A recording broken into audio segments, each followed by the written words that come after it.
The last time Maren Voss had heard an engine die that way, she'd been 9 years old, sitting in the passenger seat of her father's water truck on the Atacama Freight Road, while the transmission ate itself from the inside out. The sound was the same now, a grinding stutter that dropped 2 octaves, caught, held for one desperate second, then quit. Metal against metal, no lubrication, no mercy. 27 years and 900 light years from that truck, and the sound hadn't changed. She pulled her head out from under Rig 4's rear axle housing and wiped carbon paste across her forehead with the back of her glove. The scorchflat stretched in every direction, rust-colored hardpan baked to ceramic under a white sun that never seemed to move. The air tasted like heated iron filings and sulfur dioxide, and the horizon shimmered with thermals that made the distant ridge look like it was breathing. Class 19 designation. The Colonial Survey Bureau had stamped Cathara with that number 8 years ago, right before the first mining convoys started running ore from the southern basin to the only functioning spaceport on the northern plateau. 600 kilometers of open wasteland between the two. No roads, no water, no shade. The hardpan cracked in geometric patterns during the day and contracted at night with sounds like gunshots. Surface temperature hit 73 degrees Celsius at peak, which meant the alien species in the convoy had about 4 minutes of unprotected exposure before their biology started failing in ways their medics couldn't reverse. Maren had 16 minutes. She timed it once during her second run, just to know the number. 16 minutes before her core temperature redlined and her hands stopped being useful. She'd walked back to the rig and filed the information away the same way she filed everything, quietly, without telling anyone, against the day she'd need it. Today was that day. Voss. The voice came from the comm unit clipped to her collar, already distorted by the electromagnetic interference that the scorchflat generated like a living thing. Rig 4 status. She looked at the transmission housing. The primary drive coupling had sheared clean through not fatigue failure, not heat stress. Something had punched through the armored undercarriage and severed the coupling with a single impact. She found the entry hole, 12 centimeters in diameter, perfectly round, the edges fused by heat. A burrow bore round, military grade. Rig 4's dead, she said into the comm. Sabotage, burrow bore through the drive coupling. Silence on the channel. Then Quartermaster Drenith's voice, thin and clicking, the way Veshtari's speech always sounded through translation hardware. Confirmed sabotage. Unless the scorchflat grew a cannon, yes. More silence. Maren stood up and looked down the convoy line. 14 rigs stretched back along the hardpan in a staggered column, each one a blocky ore hauler with 6 independent tread assemblies, and a pressurized crew cab rated for environments up to Class 15. The Ketharan sun had been cooking them for 9 hours straight, and every rig was running above thermal tolerance. Heat shimmer made the column look like it was melting into the ground. Ahead of her, Rig 1 sat motionless. Rig 2 had stopped when Rig 1 stopped. The chain reaction had stalled the entire convoy 20 minutes ago, and now 14 rigs full of mixed species crew sat baking on the hardpan while the temperature climbed toward its daily peak.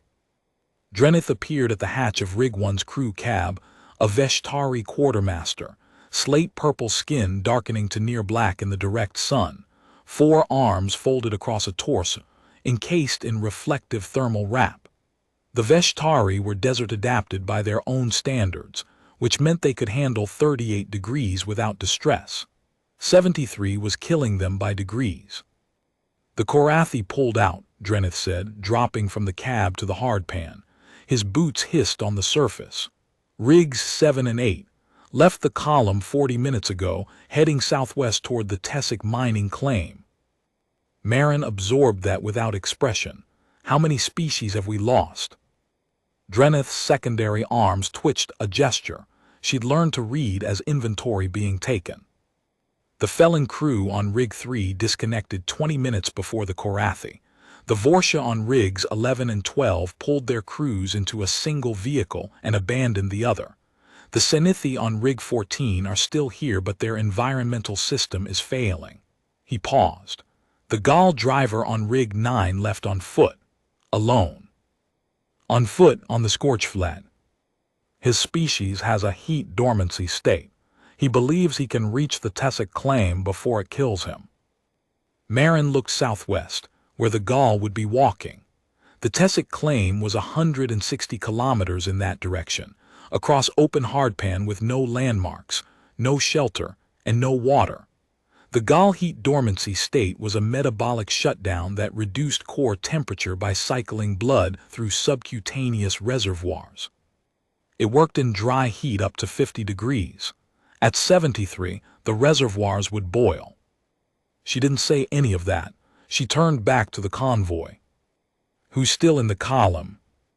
Drenith counted on his fingers all 16 of them. Rigs 1 through 6 minus 4, Rig 10, Rig 13, the Senithi on 14, 9 rigs mixed crew from, he stopped counting. 9 species remaining Voss out of the original 18. 9 species, 9 rigs. 340 kilometers to the northern spaceport, through terrain that the Colonial Survey Bureau had classified as mechanized transit, only no foot traffic, no unsupported vehicles, no operations during thermal peak. The convoy was supposed to travel in a supported column with redundant environmental systems, armed escort from the Drashan Mercenary Company, and a dedicated comm relay drone overhead. The Drashan had not arrived at the rendezvous. The comm relay drone had been shot down 6 hours into the crossing, and now someone was putting military-grade burrow-bore rounds into their drive systems from a distance that Marin couldn't identify, because the electromagnetic interference on the scorchflat turned every sensor into an expensive paperweight. "Someone wants this convoy stopped," she said. Drenith's skin shifted to a darker purple. The Vethani warlord, Kesser. He controls the Tessic claim and the southern basin routes. This convoy runs an independent line through his territory. He's picking us apart. He is encouraging departure. The species that left will reach his claim. They will owe him passage fees, labor contracts, supply debts. The convoy breaks, he absorbs the pieces. Drenith's 4 arms spread a gesture of grim acknowledgement. This is how the Vethani take things, Voss, not by fighting, by making everything else worse until you come to them. The Drashan escort, Marin said. They were his. Drenith didn't answer, which was answer enough. The mercenary company that was supposed to protect the convoy had simply not appeared at the rendezvous point. Not late, not delayed, gone. An armed escort purchased, paid for, and dissolved before the first tread touched the scorchflat. The kind of absence that smelled like money-changing hands. "The comm relay drone too," she said. "Likely." Marin ran the numbers. Every species that broke away would run for the only shelter in range Kesser's claim. Every crew that reached him arrived indebted, desperate, and compliant. The convoy wasn't being destroyed. It was being harvested. She looked at the column again. 9 rigs, 9 species. Engineers, miners, freighter crew, 3 families with children in the rear compartments, a Senithi medical team whose environmental system was dying, and a Veshtari quartermaster who'd spent 20 years running convoys and had never lost one. She'd been hired as the convoy's drive engineer. One human, contracted through the colonial labor exchange, because human engineers could work in conditions that killed the automated repair drones, and because the convoy's insurance mandate required at least one Class 15 rated crew member for a scorchflat crossing. The other species tolerated her. The Korathi driver on Rig 7 had called her the heat animal without affection. The felon navigator on Rig 3 had never addressed her directly. The Senithi medics treated her as a curiosity, a biological anomaly that sweated instead of dying.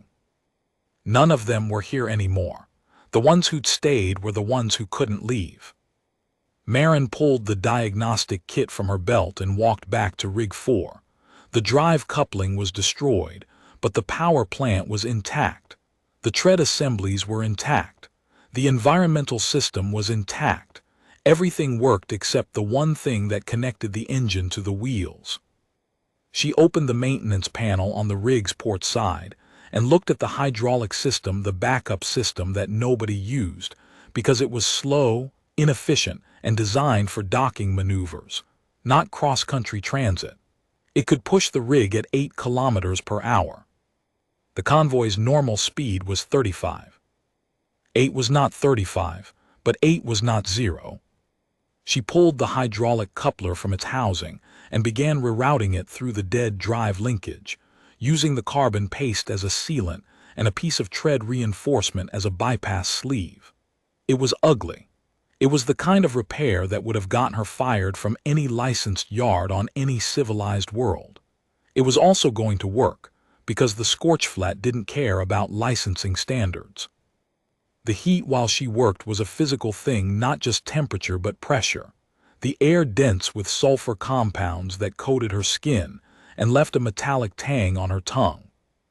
She felt her suit's thermal monitor buzzing against her wrist, the gentle warning that said her exposure time was accumulating. She ignored it. The monitor had been designed by someone who'd never been contractually obligated to fix a 70-ton ore hauler in the open on a Class 19 world. It wanted her in a pressurized cabin. She wanted the drive coupling to work. One of those things was going to happen.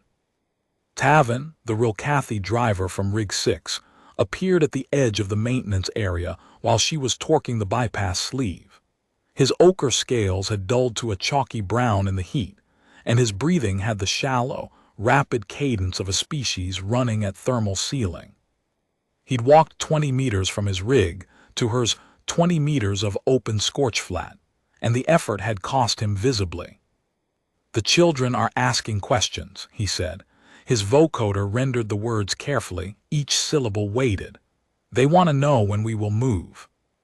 Marin didn't look up from the coupling. "Tell them 15 minutes. "You are certain?" "Tell them 15 minutes. She tightened the last fitting, felt the hydraulic pressure equalize through the bypass, and pulled herself out from under the chassis. "And get back in your cab. You've been exposed for 4 minutes. Tavan looked at her, really looked, the way that Rilcathy did when they were reassessing a threat classification. She was covered in carbon paste and hydraulic fluid, her face reddened by heat exposure, her hands already blistering under the gloves. She'd been outside working for over an hour. "You have been exposed for 62 minutes, he said. "I know." He turned and walked back to Rig 6 without another word. She noticed that he walked faster going back than he had coming out, as though her answer had redistributed some internal calculation about urgency. Rig 4 lurched forward 12 minutes later, grinding across the hardpan at 7.6 kilometers per hour, hydraulic fluid weeping from 3 joints, the entire drivetrain screaming in a register that made the Veshtari cover their ear slits. Marin walked beside it, one hand on the hull, listening. The convoy reformed behind Rig 4 because Rig 4 was now the slowest vehicle, and the convoy moved at the speed of its slowest vehicle, and nobody was being left behind. That was the rule she'd set on the first day, when Drenith had asked her what a human drive engineer considered non-negotiable. She'd said it once, flat, without emphasis. The convoy moves together or it doesn't move. Some of them had laughed. The Korathi had clicked his mandibles in what passed for contempt. The felon navigator had recorded it in the operations log under human cultural notes. None of the ones who'd laughed were still here. Drenith watched from the cab of Rig 1 as the convoy reformed. His datapad showed the revised speed estimate 7.6 against the remaining 340 kilometers, 44 hours at constant speed, except constant speed was a fiction on the scorchflat. The terrain shifted, the temperature cycled, treads wore down, systems failed. 44 hours would become 50, then 60, then however many it took. "Voss," he said on the private channel. The crew manifest lists 47 individuals across the remaining rigs. 38 of them are non-human species with thermal tolerances below 45 degrees. Their environmental systems were rated for a 20-hour crossing at normal convoy speed. You have extended the crossing beyond system capacity. I know. You have a plan for that. It wasn't a question. He'd spent 20 years reading people across 9 species, and he'd learned to recognize the difference between a person calculating odds and a person who'd already calculated them and moved on to the solution. Marin had moved on before she'd finished bolting the bypass sleeve. I have the start of one, she said. I'll have the rest by the time the cooling systems start failing. That is not reassuring. No, but it's accurate. The scorchflat killed Rig 10's cooling system 2 hours later. Marin was under Rig 6, replacing a cracked tread bearing with a piece of salvaged hull plate, when the thermal alarm went off on Rig 10's comm channel. The Rilkathi crew, 4 of them, a family unit with 2 juveniles, had been running their environmental system at maximum for 6 hours, and the compressor had finally seized. The cab temperature was climbing past 45 degrees. Rilkathi thermal tolerance maxed at 50. She reached Rig 10 in 4 minutes, jogging across hardpan that was hot enough to soften the soles of her boots. The Rilkathi father, Tavin, a broad-shouldered reptilian with ochre scales and a calm that Marin had come to respect, met her at the cab hatch with his 2 children pressed against his chest plates. "The compressor," he said. His vocoder translated Rilkathi into flat, accented standard. "It will not restart." Marin looked at the compressor housing. The motor had burned out. Complete failure, no field repair possible. She looked at the cabin, where the temperature display read 47 and climbing. "Move your family to Rig 6, she said. "I'll slave 10's cargo to 6's tow points. Rig 6 has 7 crew already. It'll have 11. The environmental system can handle it for 18 hours. We'll be at the spaceport in 16. Tavin's scales shifted a color change. She didn't have the vocabulary to read, but the way he gathered his children tighter suggested something between relief and shame. "We are a burden." "Your crew." She said it the same way she'd said everything on this run, flat, factual, without sentiment. The word meant what it meant. Crew was crew. You didn't calculate whether crew was worth the environmental load. You moved them, you fixed the next thing, you kept going. The juvenile Rilkathi, 2 of them, small enough that their scales hadn't hardened yet, their eyes wide with the particular alertness of children who knew something was wrong, but hadn't been told what, watched Marin from behind Tavin's leg as he carried them to Rig 6. One of them reached toward her as they passed. A small, 4-clawed hand extended in the gesture that Rilkathi children used for adults they associated with safety. Tavin pulled the child back gently. Marin had already turned away toward the tow harness, her mind on the rigging, the load calculations, the thermal differential between the 2 rigs. She didn't see the gesture. She would learn about it later from Tessath, who had watched from Rig 14's observation port and recorded it in the clinical notes she kept on human behavioral patterns. The Rilkathi family settled into Rig 6. Marin spent 30 minutes rigging a tow harness from Rig 10's chassis to 6's rear coupling, then locked 10's treads in trail mode so it would follow without power. The tow cut Rig 6's speed from the convoy's already reduced pace to 5.8 kilometers per hour. The math on that was ugly. 16 hours had just become 22.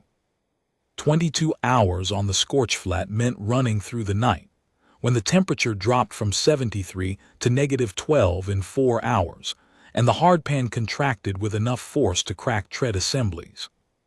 It meant running through the next morning, when the temperature climbed back up and the electromagnetic interference doubled. It meant running through another thermal peak. Nobody in the remaining convoy had environmental systems rated for that. Marin recalculated, not the speed, the survival. She walked the column, rig by rig, checking environmental systems, fluid levels, tread wear, power reserves. She talked to every crew in the flat, unhurried cadence that she used for machines and for people who were scared. Here's what's wrong. Here's what I'm doing about it. Here's what you need to do. Rig 1 Drenith and his Veshtari navigation team. Environmental system at 60%. 18 hours of capacity at current draw. Rig 2 Senithi auxiliary crew, 4 members, borrowed from a mining outpost that no longer existed. Environmental system holding. Morale was not. Rig 3 empty now, the felon having left. Marin had a thought about that empty rig. She held it. Rig 5 a Gestari driver named Ullen, quiet and competent, with 6 legs and a thorax that ticked when he was thinking. His environmental system was overcooling, running on a loop calibrated for Gestari biology, which needed 17 degrees. The excess cooling capacity was being wasted. Rig 6 now carrying the Rilkathi family plus its original crew, straining but holding. Rig 13, 2 Kellish miners, insular and grim, who had said nothing to anyone since the convoy formed. Their rig was in perfect condition because they maintained it obsessively and trusted no one else to touch it. Rig 14, the Senithi medical team. Their environmental system was in terminal failure. They had 4 hours, maybe 5. Marin stood between Rig 14 and the empty Rig 3 and let the numbers settle. The scorchflat's thermal load wasn't uniform, it fluctuated in bands, driven by subsurface geothermal vents that created corridors of relatively cooler air. Relatively meant 60 degrees instead of 73. The difference was enough. She keyed her comm. All rigs, this is Voss, listen carefully. What she described over the next 3 minutes was not in any engineering manual. She was going to network the convoy's environmental systems, run coolant lines between rigs, slave the overcooling Gestari unit to supplement the failing Senithi one, strip the environmental hardware from empty Rig 3, and distribute its components across the rigs that needed them most. Then reroute the convoy along the geothermal cool corridors instead of the direct line. The direct line is 308 kilometers, she said. The cool corridor route is 390, but will burn 40% less cooling capacity per hour, which means the math works. We arrive with margin instead of arriving dead. Silence on the channel. Then Ullen's thorax stick came through his comm, rapid and sharp. You want to connect my cooling system to theirs. I want to share it. Your unit is dumping excess thermal load into the hardpan. That's wasted capacity. Run a transfer line to Rig 14 and their medical team survives the night. My system was not designed for multi-rig operation. I'll modify it. More silence. Then the Kellish miner on Rig 13 Marin had never heard her speak on the open channel before. The voice was deep and unhurried, the Kellish accent turning standard into something that sounded carved from stone. The warlord's people are still out there. The longer we are on the flats, the more rigs they kill. I know. You're making us slower to keep us alive. Yes. That is a contradiction. Only if you think speed is what saves you. Marin wiped carbon paste off her hands onto her trousers. Speed is what he's counting on. He wants us to run. Running means stringing out the column, means gaps between rigs, means isolated targets. We stay tight, we stay linked, we share systems, and he has to hit a convoy instead of picking off strays. The Kellish miner said nothing for 10 seconds. Then, I will not let you touch my rig systems. I'm not asking to. I'm asking you to run your rig in third position, behind my tow pair, and use your maintained treads to push hardpan debris out of the track for the rigs behind you. Another silence. That is acceptable. Marin spent the next 2 hours on her back, on her side, on her knees on hardpan that blistered through her suit's knee pads. She ran coolant transfer lines from Rig 5 to Rig 14 using hydraulic hose from Rig 10's dead tow rig, sealed with carbon paste and prayer. She stripped Rig 3's environmental compressor, split it into two subsystems, and bolted one to the undercarriage of Rig 2 and the other to Rig 13's port ventilation intake, where the Kellish miner watched her work without helping and without objecting. The Senithi medical team on Rig 14, three quiet, methodical beings with silver-gray skin and eyes that tracked her movements with clinical precision, offered to assist with the installation on their rig. Their lead medic, a surgeon named Tessoth, held the coupling steady while Marin torqued the fittings. "Your hands are burned," Tessoth observed. Marin glanced at her palms.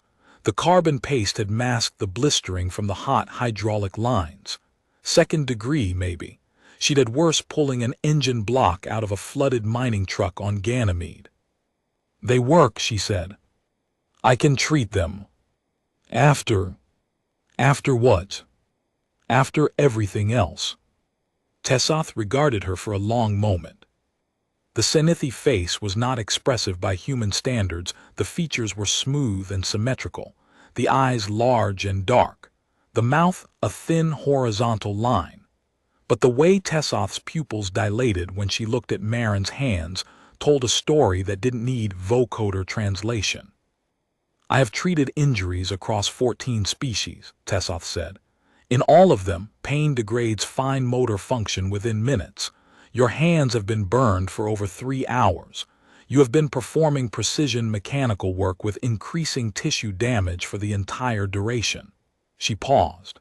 "In my professional assessment, you should have stopped working 2 hours ago." "In my professional assessment," Marin said, tightening the last coupling, "the Senithi medical team should keep breathing. These two assessments are in conflict. Mine wins." Tessoth's mouth thinned the Senithi equivalent of a smile. Marin would learn much later. "I will remember that ranking." The convoy reformed at sunset. 9 rigs, linked by a spiderweb of improvised coolant lines and shared environmental loads, crawling across the scorchflat at 5.8 kilometers per hour in a tight column with Marin's tow pair at the center, and the Kellish miners running debris clearance ahead. The sun dropped below the horizon in a flat red line, and the temperature began its nightly plunge. Marin rode on the running board of Rig 4, one hand gripping the hull brace, the other holding a portable scanner she'd cobbled together from a mining spectrometer and Rig 3's dead navigation array. The scanner was crude and unreliable, but it could detect burrow-bore launch signatures at maybe 300 meters, enough warning to stop a rig before the round hit something critical. She didn't sleep. The convoy moved through the night while the scorchflat cracked and groaned around them, the hardpan contracting in the cold with reports that sounded like rifle fire, and every report made the Senithi medics flinch and the Rilkathi children press tighter against their father's chest. Marin called out each one on the comm ground contraction, bearing 175, no threat until the sounds became routine and the flinching stopped. At 0100, the temperature dropped below -5, and the first coolant junction froze. The carbon paste sealant between Rig 5 and Rig 14's transfer line contracted faster than the hydraulic hose, opening a hairline gap that let coolant weep into the cold air. The leak was small, maybe a liter per hour, but at that rate, the transfer system would run dry before dawn. Marin climbed off the running board, knelt on hardpan cold enough to burn through her knee pads in a different way than the daytime heat had, and stripped the sealant off the junction with a utility knife. Her fingers were stiffening. The temperature differential between day and night on the scorchflat was 85 degrees, and her body was trying to recalibrate its vasculature for the 4th time in 12 hours. She resealed the junction with thermal tape, wrapped it in insulation stripped from Rig 3's dead environmental housing, and tied the insulation down with wire. It held. She checked the other 3 junctions. 2 were holding. The 3rd was developing the same contraction gap. She fixed it before it became a leak, then walked the full length of the coolant network 40 meters of improvised plumbing, strung between moving rigs on a frozen wasteland in the dark, and checked every fitting, every coupling, every splice. The Kellish miner on Rig 13 had her cab window open despite the cold. She was watching Marin work in the dark. She said nothing. But her rig's exterior lights, which had been off to conserve power, clicked on both of them, illuminating the section of transfer line that Marin was inspecting. Marin looked up at the window. The miner's face was in shadow. The light stayed on until Marin finished and moved to the next section. At 0200, Ullen reported that his rig's power cells were drawing down faster than projected. The linked cooling system was pulling more energy than his single-rig configuration had been designed for. At current draw, he'd lose primary power in 14 hours, 6 hours before they reached the spaceport. Switch to secondary power at the 12-hour mark, Marin told him. I'll reconfigure your charging circuit to pull from Rig 1's surplus when we stop for the junction maintenance at 0800. You are planning a maintenance stop. 10 minutes. I'll cross-charge your cells and replace 2 sealant joints. It'll add 10 minutes to the transit. It'll save your power plant. Ullen's thorax ticked once, the single, decisive tick that she'd come to associate with ascent. I will switch at the 12-hour mark. At 0300 local time, the first burrow bore hit. The round punched through Rig 2's starboard tread assembly, shattering the forward drive wheel and locking the tread in place. The rig slewed sideways, dragging the coolant line taut.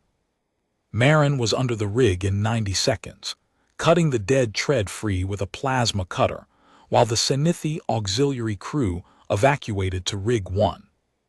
She found the entry angle. Low, flat trajectory, west-southwest. She looked into the darkness and saw nothing, because the scorchflat at night was absolute no moon, no starlight through the sulfur haze, nothing but the convoy's running lights throwing weak cones of orange across the cracked ground. He's pacing us, she told Drenith on a private channel. Matching our speed, staying outside visual range, taking shots at the drivetrain.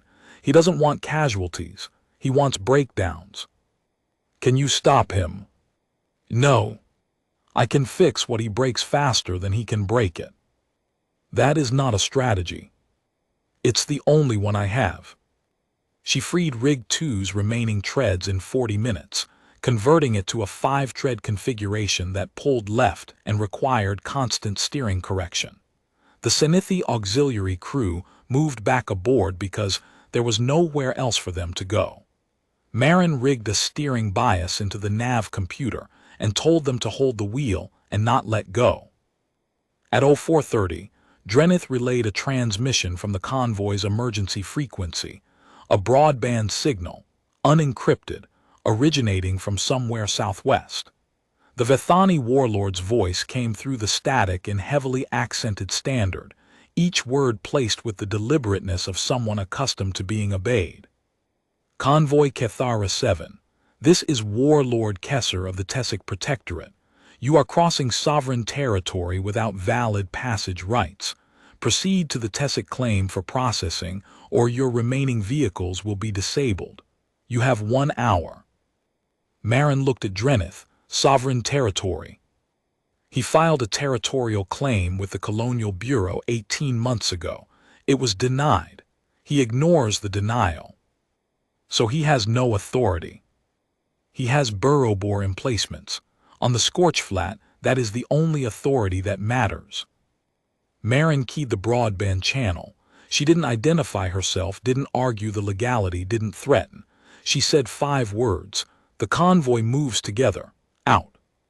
She closed the channel. At 0500, the second burrow bore hit Rig 6's rear coupling, severing the tow line to Rig 10. The dead rig drifted to a stop on the hardpan while the convoy kept moving, and for 30 seconds the gap widened and Marin watched the tow line drag in the dust behind Rig 6 like a severed limb.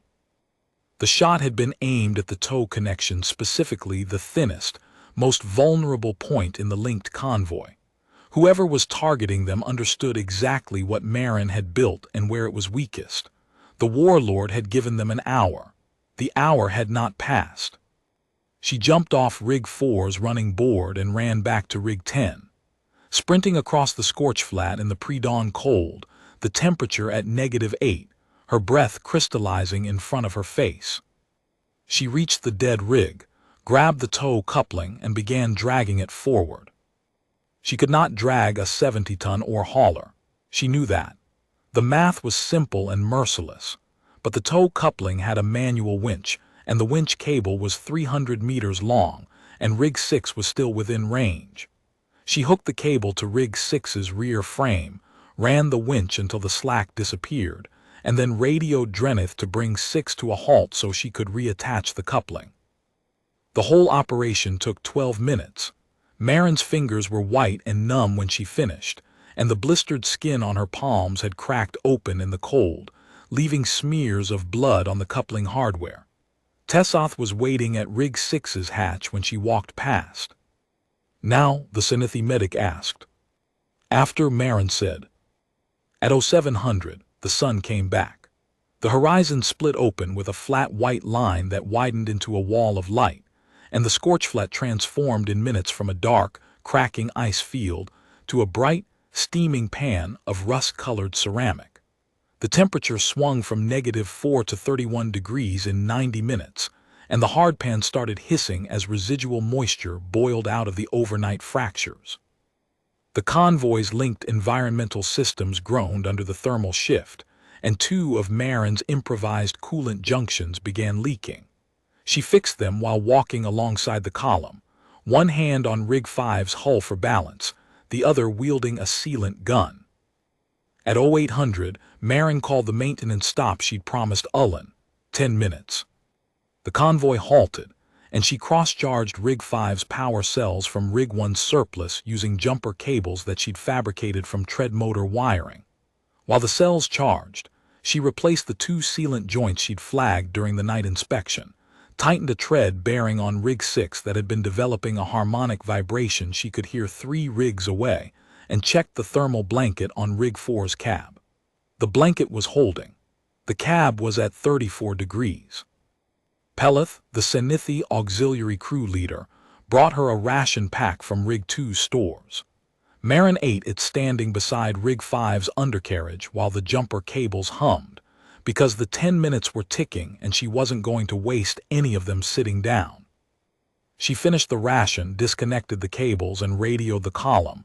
Maintenance complete. Resume heading 023, speed 5.8. Next stop is the spaceport. The Gestari driver, Ullen, opened his cab hatch as she passed. 6 legs folded neatly beneath him, compound eyes catching the light like polished onyx. Voss. Yeah. The Vethani will hit us again at peak temperature, when our systems are most stressed. Probably. My people have a calculation for situations like this. It accounts for the probability of survival against the cost of continued resistance. The calculation says we should stop. Marin paused. She looked at Ullen, really looked at him, for the first time since the convoy had formed. He was not afraid. Gestari didn't process fear the way other species did. He was performing arithmetic, and the arithmetic was telling him they were dead. Your calculation accounts for what I can fix, she asked. No, you are an unquantifiable variable. Good, let me stay unquantified.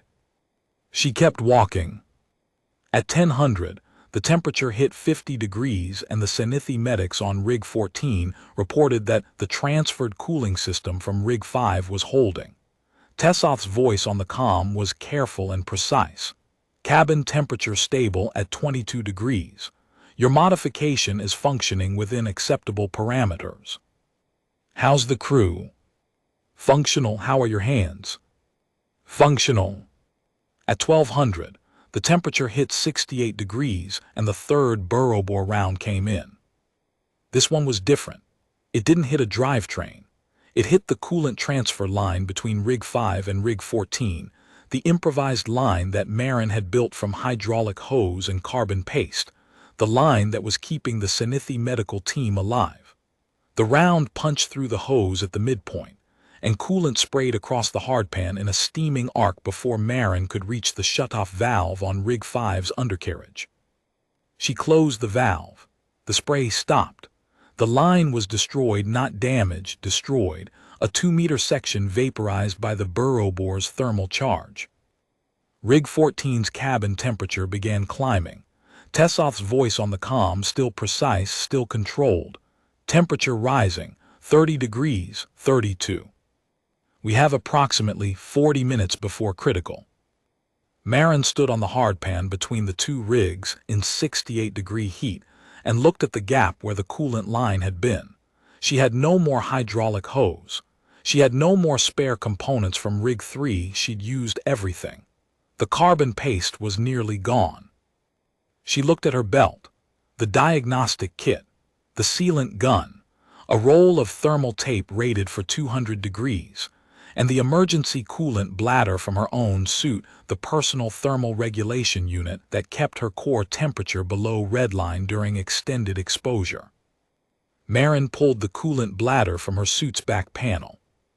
It was a flexible, insulated reservoir holding 2 liters of phase-change coolant, a human-specific compound designed to circulate through a wearable thermal vest. It was rated for 1 person. It was worth about 300 credits, which was nothing, and it was the only thing between her and the scorchflat's thermal peak, which was everything. She cut the bladder free, spliced it into the severed coolant line using the thermal tape as a coupler, and opened the valve. The phase-change coolant flowed into the transfer system, mixing with Rig 5's industrial coolant in a chemical marriage that no engineer would have approved. The temperatures didn't match. The pressures didn't match. The chemistry was wrong. It worked, the flow stabilized.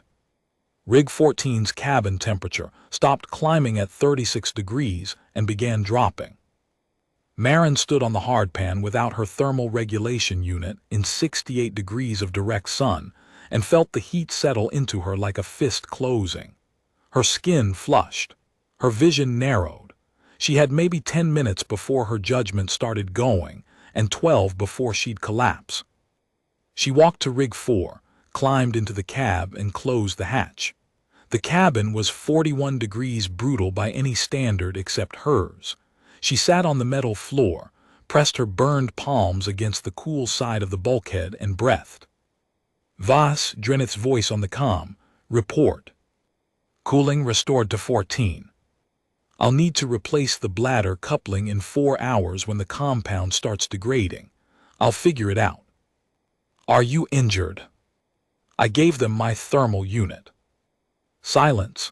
Then, very quietly, in the tone she'd learned to associate with a Veshtari who understood exactly what had just happened. You cannot survive the next thermal peak without personal cooling. I can survive 41 degrees in a sealed cab. The cab was designed for 40 maximum. Then I'll survive 41.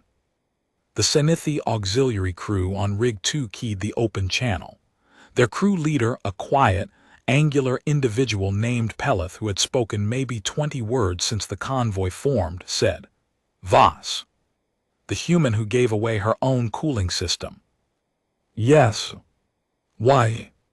It was the simplest question anyone had asked her on the entire crossing, and it was the one she had the least interest in answering because the answer was not complicated and didn't benefit from explanation. She'd had a cooling system. The Senithi needed one. The coolant was compatible. The math worked. The end. Because it fit, she said. Peleth was quiet for a moment. Then, we have a secondary thermal blanket rated for Senithi biology. It will not cool a human, but it will reflect approximately 30% of ambient radiant heat. If you drape it across the exterior of your cab, it will reduce interior temperature by 4 degrees. Marin thought about that. 4 degrees was the difference between 41 and 37. 37 she could do indefinitely. Send it across. The Senithi auxiliary crew passed the thermal blanket from Rig 2 to Rig 4 via the tow line, clipped to a maintenance hook that Marin had installed for transferring tools between rigs. She draped it over the cab roof and secured it with cargo straps. The interior temperature dropped from 42 to 38 within minutes. She closed her eyes. The heat pressed down on her like a weight, muffled now but still present, and behind her eyelids she saw the Atacama Road flat, sun-blasted, the truck dead on the shoulder and her father walking back to the engine compartment with a wrench and a piece of wire. He hadn't called for help because there was no help. He hadn't waited for the truck to fix itself because trucks didn't do that. He'd walked back, opened the hood and made it work with what he had. She'd asked him once, years later, why he hadn't just waited for someone to come. He'd looked at her the way he looked at everything steady, unhurried, the face of a man who measured problems in their parts and solved them one piece at a time. Because the water was for the village, he'd said, and the village was waiting. Marin opened her eyes. The cab temperature read 38. She'd survive it because she had to. Because 312 kilometers of scorchflat remained. Because 9 rigs full of crew were depending on the one person whose biology let her stand in the heat and keep working. At 1400, the temperature peaked at 71 degrees. Marin stayed in the cab. The convoy crawled forward. Nobody shot at them. At 1600, the temperature dropped to 58, and Marin climbed out and replaced the degrading coolant bladder coupling with a section of fuel line that she'd cannibalized from Rig 2's backup generator. The fuel line was not designed for coolant. The coolant was not designed for fuel line. She made it work with sealant, tape, and a vocabulary of profanity she kept inside her head. At 1800, the sun went down again, and the scorchflat began its nightly freeze. The convoy had covered 89 kilometers in 16 hours, a speed that would have been laughable under normal conditions and was a quiet miracle under these. 223 kilometers remained.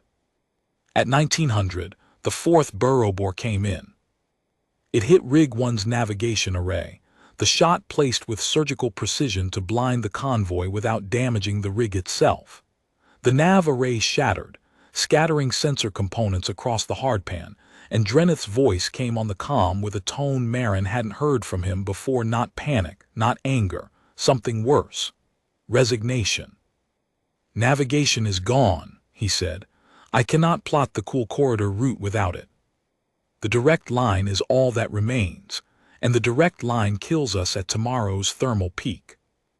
Marin climbed onto Rig 1's roof. The wind was picking up the scorchflat's nightly thermal convection, driving gusts across the hardpan that carried grit sharp enough to score metal. She stood in the wind and looked at the shattered nav array, and then she looked at the sky. The sulfur haze was thinner at night.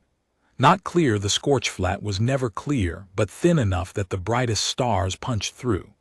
She could see the Ketharin pole star, and the constellation the colonists called the Smelter, and the faint blue glow of the orbital station that hung in permanent geostationary orbit above the northern spaceport. She didn't need the nav array. She needed the same thing sailors had needed for 10,000 years on a world that the Veshtari called a death trap, and that humans called home. She needed the stars. Marin pulled out her datapad and opened the geological survey map, the same useless survey data that the bureaucrats had loaded onto every convoy rig. The map showed the subsurface geothermal vent locations. The cool corridors ran parallel to the vents, where the ground temperature differential created columns of slightly cooler air. She overlaid the vent map with the star positions and began plotting waypoints. "Drenith, I have a route." "How the nav array?" "Stars, I'm navigating by stars." The silence on the comm lasted long enough that Marin started to wonder if the channel had died. Then Tavan's voice from Rig 6, speaking for the first time in hours. "She can see the stars through the haze." "Deathworld eyes," Ullen said, from Rig 5. "Their visual sensitivity range includes wavelengths that penetrate sulfur particulate." "That is not possible," the Senithi auxiliary crew leader on Rig 2 cut in. "The haze density at this latitude exceeds 400 milligrams per cubic meter. No organic visual system should resolve point-source stellar objects through that concentration. Mine does, Marin said. What is the limiting magnitude of your perception? She didn't answer that because she didn't know what it meant in their terms. What she knew was that she could see the pole star, she could see the smelter, and she could see the blue dot of the orbital station. She'd been reading skies since she was 12, sitting on the hood of her father's truck in the Atacama after the engines cooled, tracing constellations because the light pollution was zero and the air was dry, and her father had said that a person who knew the stars would never be lost. He'd been talking about Earth stars. She'd applied the principle to every sky she'd worked under since. She is navigating a convoy through a Class 19 wasteland by looking at the sky. Tavin's vocoder rendered the sentence flat, but the color shift in his scales, visible through the cab window, said something that the translation hardware couldn't carry. I'm navigating a convoy to the spaceport, Marin said. That's all. Bearing is 017, adjust heading. The convoy turned. Marin stood on Rig 1's roof with the wind scouring her face and called out heading adjustments every 10 minutes, cross-referencing the star positions with the vent map, threading the column through corridors of marginally survivable air between bands of heat that would have cooked them all. At 2200, the Kellish miner on Rig 13 keyed the open channel. She had never used the open channel before. Voss, go ahead. There is a problem with my port ventilation intake. The compressor subsystem you installed is running above rated temperature. I'll look at it at the next stop. We are not stopping. Then I'll look at it while we're moving. You cannot reach my intake while the rig is in motion. The access panel is on the underside. Marin considered this. I can reach it if you slow to 3 kilometers per hour and I walk underneath. You would walk under a moving rig, on the scorchflat at night. I've done worse. The Kellish miner said nothing for 5 seconds. Then, I will slow to 3. The access panel latch is a quarter turn. Do not touch the exhaust manifold. Understood. Marin dropped from Rig 1's roof, jogged back along the column to Rig 13, and ducked under the moving vehicle. The undercarriage clearance was 70 centimeters. She crawled on her back across hardpan that was now -6 degrees, the rig's treads grinding past on either side of her at walking pace, and reached the ventilation access panel. The compressor subsystem was overheating because the mounting bracket had shifted in transit, pressing the heat sink against the exhaust manifold. She repositioned the bracket, tightened it with a multi-tool she held in cracked, burned fingers, and crawled back out from under the rig. The Kellish miner was watching from the cab window. She did not say thank you. She inclined her head a single, deliberate motion and closed the window. At midnight, the Rilcathi juveniles on Rig 6 fell asleep against Tavin's chest plates. At 0100, the Senithi medics on Rig 14 reported cabin temperature holding steady at 21 degrees. At 0200, Ullen's thorax stopped ticking.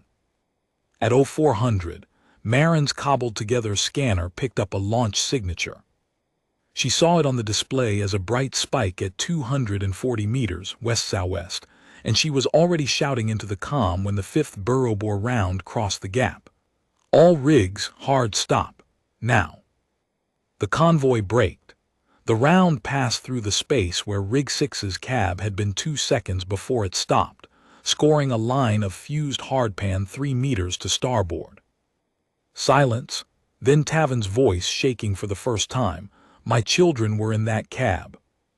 Marin didn't respond to that. She was looking at her scanner at the signature trace at the bearing. West-southwest, same as every shot. The shooter hadn't changed position in 18 hours. That meant one of two things. Either the Vethani warlord had a single, fixed emplacement tracking the convoy, or he'd been following them in a vehicle that matched their speed exactly. She replayed the signature data. The launch profile was consistent, same charge, same trajectory angle, same thermal bloom pattern. A fixed weapon, not a vehicle, which meant the Vethani had planted it before the convoy reached this section of the route, which meant the original route had been compromised, which meant every shot had been prepositioned along the direct line. The direct line, not the cool corridors. Drenith. The burrow bore emplacements are on the direct route. We are not on the direct route. We are now at the intersection. This is the last one.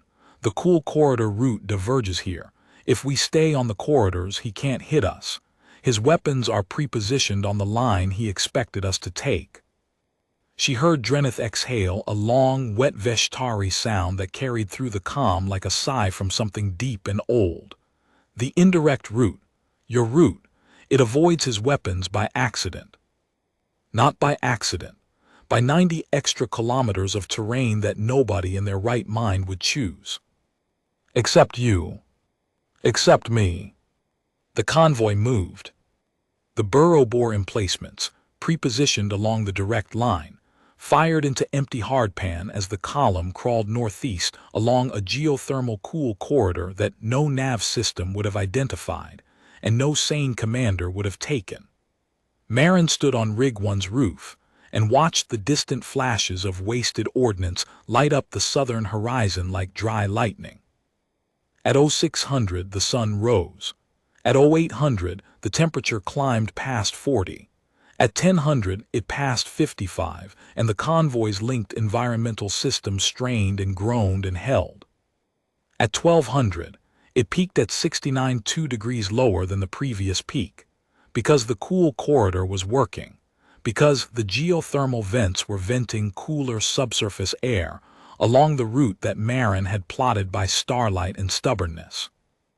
At 1300 the sixth and final burrow bore round hit.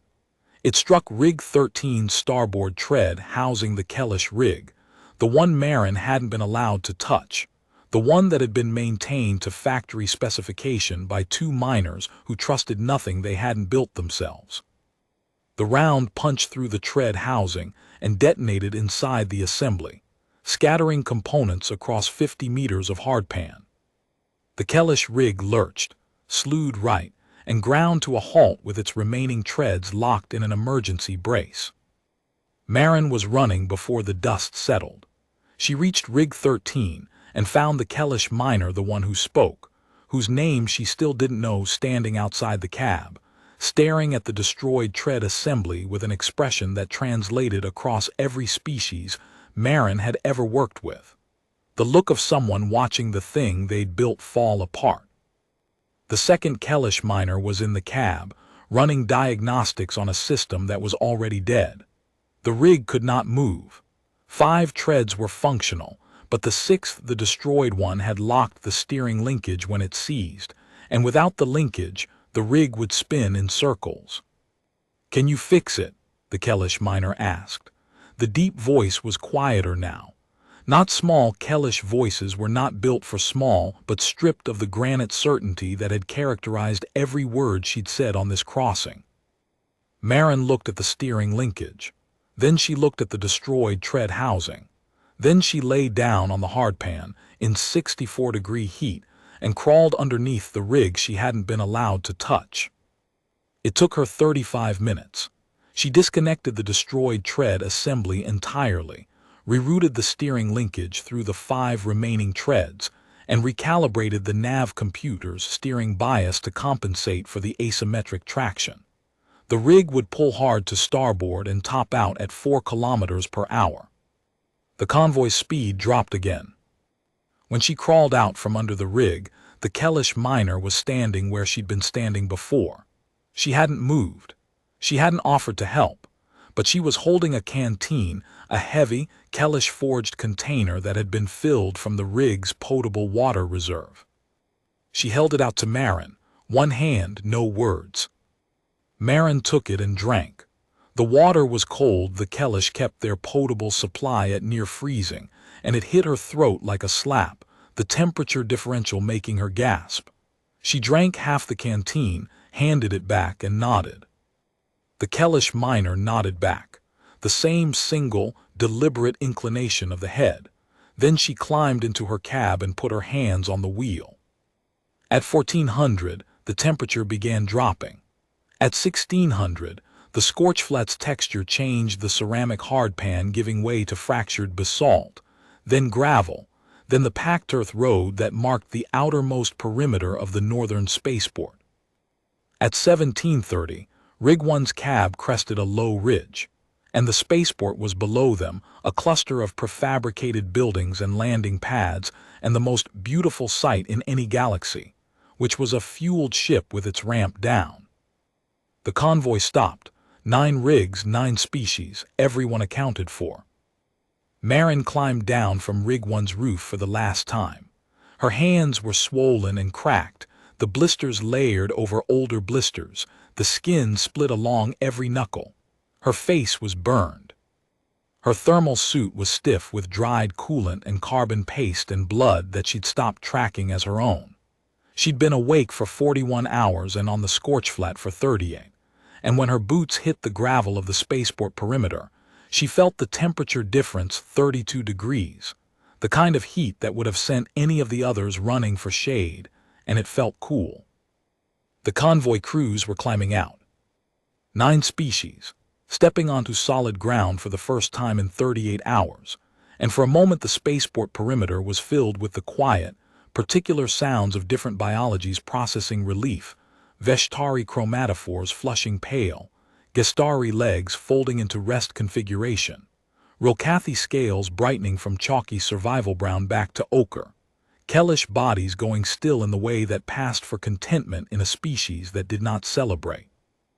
Drenith stood by Rig 1, his 4 arms at his sides, his slate-purple skin lightening to lavender in the way it did when the stress leached out of a Veshtari. Tavin held his children, who were blinking in the light, alive because a dead tow rig had been pulled by a cable that a human had attached by hand in -8 degrees. The smaller juvenile was still reaching the same 4-clawed gesture from before, directed at nothing now, a reflex that hadn't found its target. Ullen folded his 6 legs beneath him and sat on the running board of Rig 5. His compound eyes tracking Marin with the careful attention of someone recalculating an equation that had produced an impossible result. Peleth and the Senithi auxiliary crew stood in a cluster beside Rig 2, saying nothing, their angular faces turned toward the spaceport buildings with the focused attention of people who had not expected to see buildings again. The Kellish miner stood beside Rig 13 and said nothing and did not look away. The Senithi medics walked in a group toward the spaceport's medical facility, and Tessoth paused, looked back and waited. Marin reached her. "Now," she said. Tessoth took her hands and examined them with the careful, silver-gray fingers of someone who fixed things for a living. These needed treatment 24 hours ago. They needed to work 24 hours ago. Now they need treatment. Tessoth began cleaning the wounds. The antiseptic stung in a distant, unimportant way, and Marin watched the Senithi's face while she worked the clinical focus, the precise movements, the absolute absence of wasted motion. She recognized it. It was the same face she saw in mirrors. The face of someone who knew what needed to be done and did it. Drenith walked over. He stood for a moment, watching Tessoth work, and then he looked at Marin with an expression she couldn't read because Veshtari used skin color for emotional register, and his skin was cycling through shades she'd never seen before. "The Korathi who left," he said, "the Felon, the Vorsha, the Gal who walked, none of them reached the Tessic claim. Kesser's people intercepted all of them. They are now indentured." Marin said nothing. "The 9 species who stayed," Drenith continued. "We are not indentured. We are alive. We are here because a human engineer decided that a convoy moves together or it doesn't move." "That's not heroism," Marin said. "That's engineering. You don't leave parts behind. The machine doesn't work if you leave parts behind."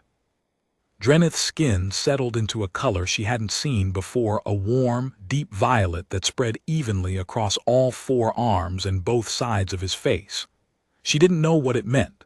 She would learn later that it was the Veshtari color for family. Parts, he said. Yes, I suppose that is what we are. He turned and walked toward the spaceport. The others followed 9 species, disembarking from 9 rigs, walking together across the gravel toward the buildings, not because anyone gave an order but because the convoy was still moving together, and none of them had forgotten the rule. Marin sat on the running board of Rig 4, while Tessoth finished bandaging her hands. The rig's hydraulic drivetrain was still ticking, cooling in the afternoon air, the ugly repair she'd built from scavenged parts and stubbornness still holding. She looked at it the way her father had looked at the water truck after he'd gotten it running again on the Atacama Road, not with pride, not with relief, just with the quiet acknowledgement of a machine that had done what it was asked to do. Behind her, the scorchflat shimmered under the white sun, empty and indifferent, already erasing the tread marks of a convoy that had no business surviving it. Marin didn't look back. She flexed her bandaged hands, testing the range of motion, already thinking about what would need fixing next. There was always something next. That was the job. That was the deal she'd made the day she'd picked up a wrench, and decided that broken things were just things that hadn't been fixed yet. The spaceport's perimeter lights came on as the sun angled lower, casting long shadows across the gravel. Somewhere inside the terminal, Tavan's children were laughing, a high, clicking sound that carried through the thin Ketheran air like something that had no business existing on a Class 19 world. Marin listened to it for a moment. Then she stood, picked up her diagnostic kit, and walked toward Rig 1, where Drenith was already arguing with the spaceport's docking master about berth assignments for 9 rigs that looked like they'd been through a war. They just called it something else.